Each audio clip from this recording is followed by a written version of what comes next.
Shema Israel Adonai Elohenu Adonai Echad. Shema Israel Adonai Elohenu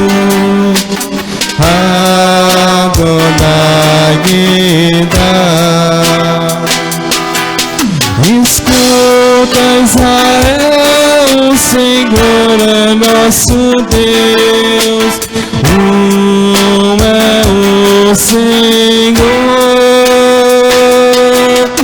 Escuta, Israel, o Senhor é nosso Deus, é o Senhor.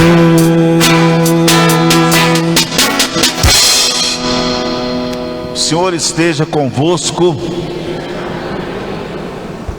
Proclamação do Evangelho de Jesus Cristo segundo São Mateus.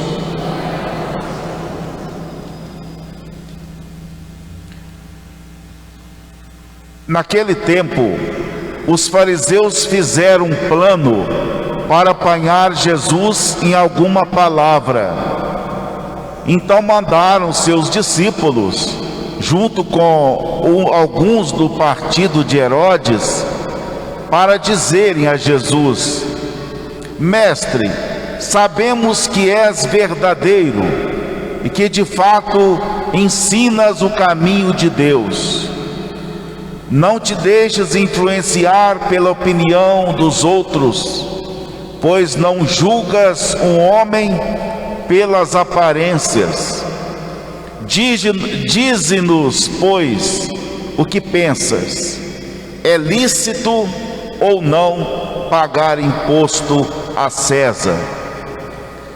Jesus percebeu a maldade deles e disse: Hipócritas, por que me preparais uma armadilha?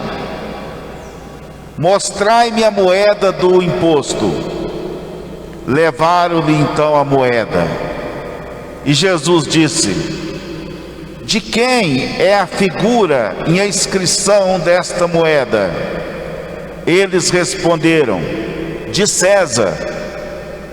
Jesus então lhes disse: Dai, pois, a César o que é de César, e a Deus o que é de Deus. Palavra da salvação. E as palavras do Santo Evangelho perdoem os nossos pecados.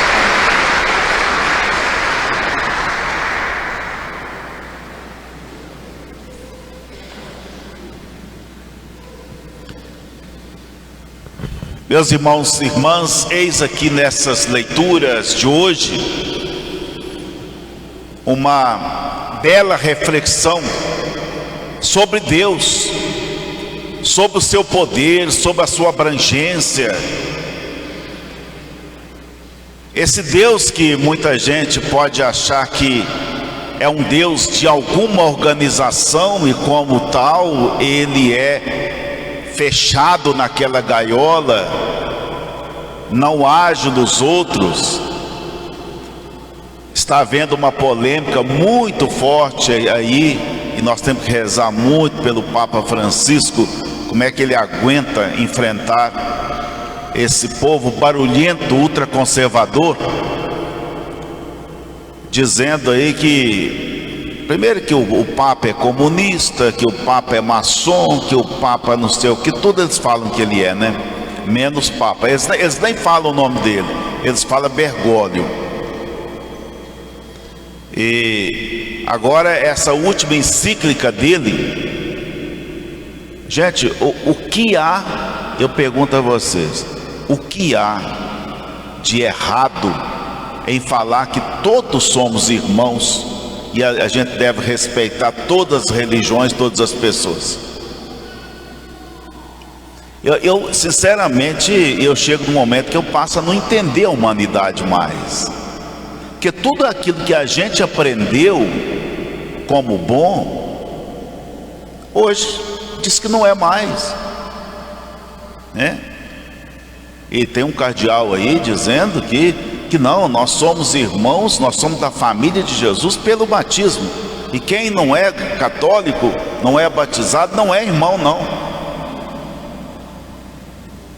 Que ele está seguindo as leis aí das divindades indígenas e da questão aí da Pachamama, que não sei, uma série de bobagem. Bom, o fato é que ele não está nem aí, ele continua, né, como Jesus, continua pregando o amor, pregando a união, pregando o respeito, pregando o diálogo com todos. E a gente, coincidentemente, a gente está vendo aqui a ação de Deus, que é bem diferente dessa proposta, dessa linha. Espírito Santo, ninguém consegue conter o Espírito Santo, ele age onde quer. E aqui, na primeira leitura, tem um fato engraçado, muito profundo, sobre esse tema aí, da multiplicidade da ação de Deus. No livro de Isaías, na segunda parte do livro de Isaías, chamada de Deutero Isaías, nós já falamos que o livro de Isaías ele é dividido em 3 partes. A primeira parte é atribuída a Isaías, mas as outras 2 não. Uma parte foi escrita durante o exílio da Babilônia para consolar os exilados, por isso chama livro da consolação. E a terceira parte já foi depois do exílio. Bom, a segunda leitura de hoje é tirada do livro, dessa segunda parte, quando o povo estava exilado na Babilônia. Olha, o exílio da Babilônia durou 70 anos. Muita gente já estava desanimada, esperando que uns esperavam, outros não. E aí estava a ação dos profetas, sempre orientando o povo, encorajando o povo, pedindo para que o povo tivesse paciência, que Deus, de uma maneira ou de outra, Ele iria agir para a libertação daquele povo. E nisso aí eu já gostaria de pensar um pouquinho, de refletir, que nós refletíssemos um pouco a respeito de nós hoje. Às vezes a gente fica tão inquieto, porque a gente tem na cabeça um plano e quer que tudo aquilo se encaixe dentro dos planos da gente. E como às vezes a coisa não acontece do jeito que a gente pensa, e quase não acontece, então aí vem o desespero, né? Não vai acontecer, o descrédito, né? O desânimo e tudo mais. Então aquela libertação não acontecia. Agora o povo judeu lá exilado esperava a libertação do Deus de Israel, do Deus de Javé. Ele que era o Deus da libertação, outros deuses não. Outros deuses não eram Deus da libertação e da vida, só Javé. O que aconteceu aqui? Aí a primeira leitura, olha o que o Senhor disse a Ciro, sobre Ciro, a respeito de Ciro. Sabe quem era Ciro? Era um rei persa. A Babilônia foi invadida pela Pérsia, foi tomada pela Pérsia. O povo estava lá exilado. Deus usou Ciro para libertar o povo. resgatar aquele povo ali do cativeiro e enviá-lo para Jerusalém. Mas olha que coisa maravilhosa, gente. Ciro adorava outros deuses. O povo ficou assim, mas como pode ser isso? Então quer dizer que o nosso Deus está cedendo espaço para outros deuses? Nós não devíamos ser libertados pelo nosso Deus? Não é promessa dele? Como ele deixa outros povos, outro rei pagão, libertar? Isso não é ação de Deus, é ação do lado contrário. Muita gente ficou assim, perplexo sobre isso, e aí entra o profeta dizendo, nesse oráculo aqui, né? Tomei-o pela mão para submeter os povos ao seu domínio, dobrar o orgulho dos reis e abrir as portas à marcha para não deixar trancar os portões, mostrando para Ciro e para todo mundo que achava que Deus estava encurralado, mostrar que Deus é o Senhor de todos. Isso é muito bonito. Eu sou o Senhor, é como se dissesse assim: vocês não mandam em mim não. Mesmo em quem vocês acham que eu não vou agir, eu sou capaz de agir em todos. Isso traz para a gente uma consolação muito grande, porque Deus está muito além, o seu espírito, a sua atuação, ela está muito além dos currais que nós inventamos, sofremos por eles, mas fazemos questão de continuar mantendo-os. Deus, eu não gosto de fulano, logo Deus também não gosta. Eu não aceito isso, logo Deus também não aceita. Como se eu fosse uma receita para Deus. Então, gente, quando a gente se depara com essa situação aí de Ciro, a gente fica assim: olha, eu tenho que me descansar no espírito, porque eu sei que não adianta eu ficar querendo direcionar Deus, eu vou ficar mais na minha, tranquilo, em paz. Isso dá paz para a gente, porque eu não sei, a todo momento Deus pode estar agindo na minha vida, através de tudo que está aí, até das coisas negativas. Então, Deus mostra que o ser humano todo é dele.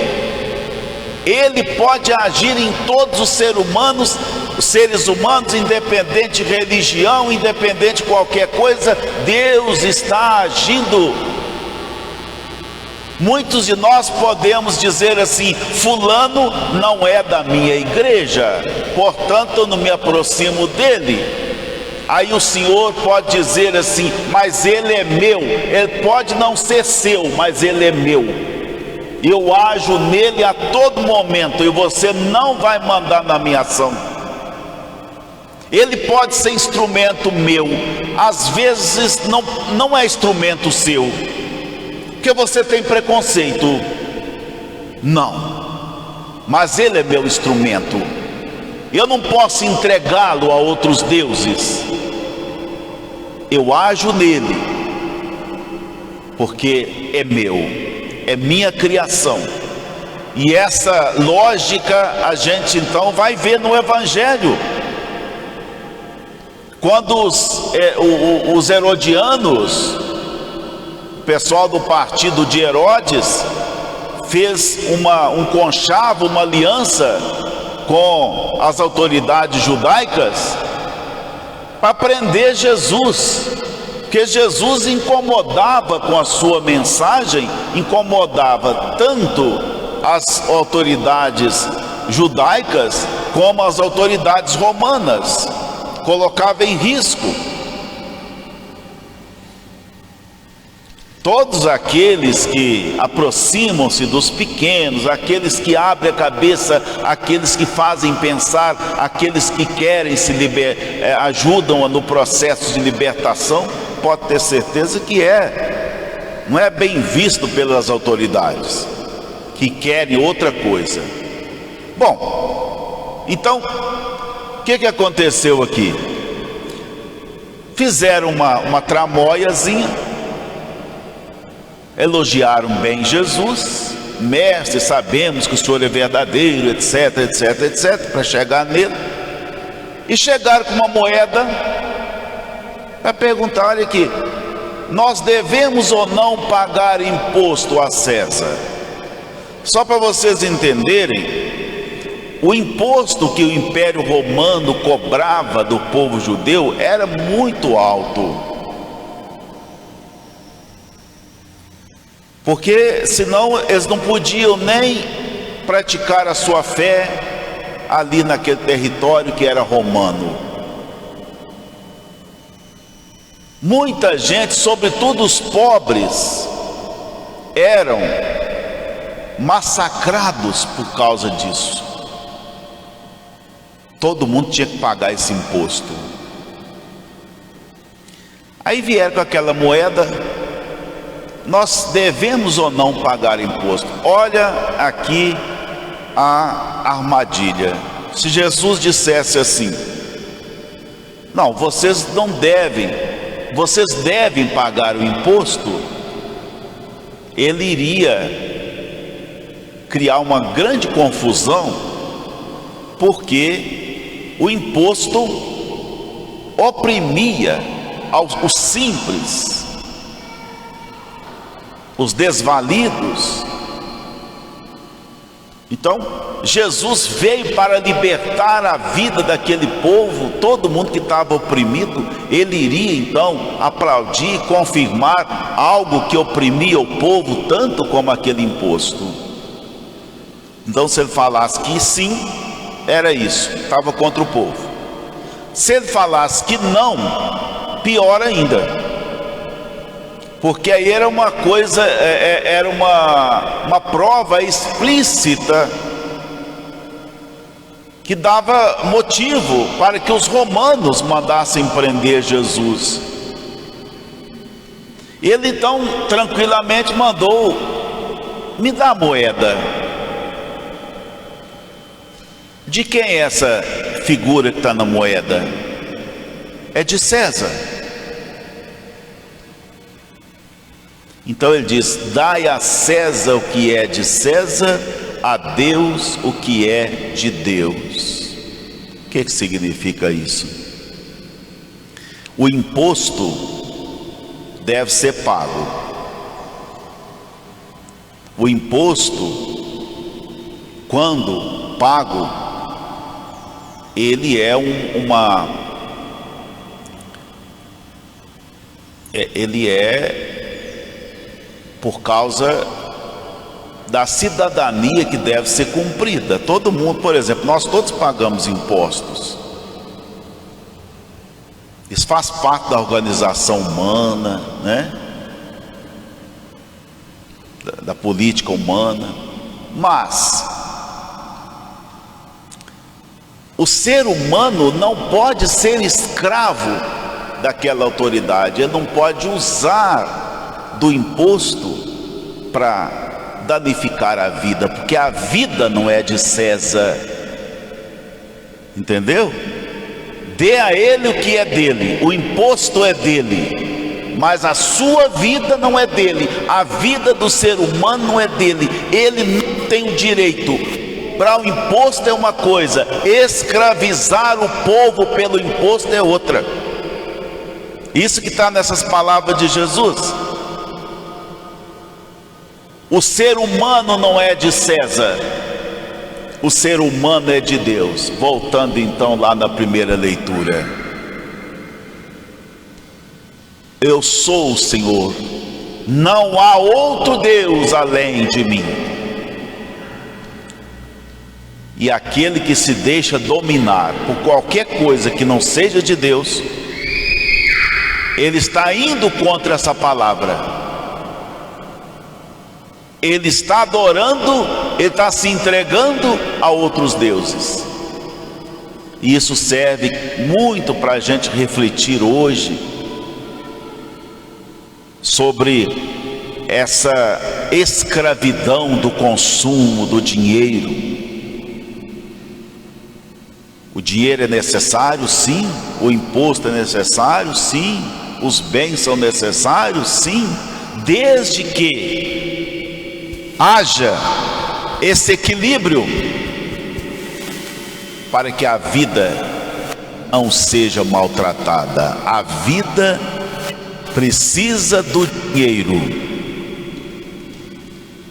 mas ela não pode ser escrava do dinheiro, e nem daqueles que usam o dinheiro para escravizar os outros. E aí nós então partimos para a segunda leitura de hoje, da primeira carta de Paulo aos Tessalonicenses. Tessalônica era uma cidade muito próspera na época, uma cidade comum, um comércio muito grande, uma movimentação de pessoas de diversas raças, diversas religiões, é uma misturada danada. E Paulo passando por ali, juntamente com Silvano e Timóteo, eles fundam ali uma comunidade cristã.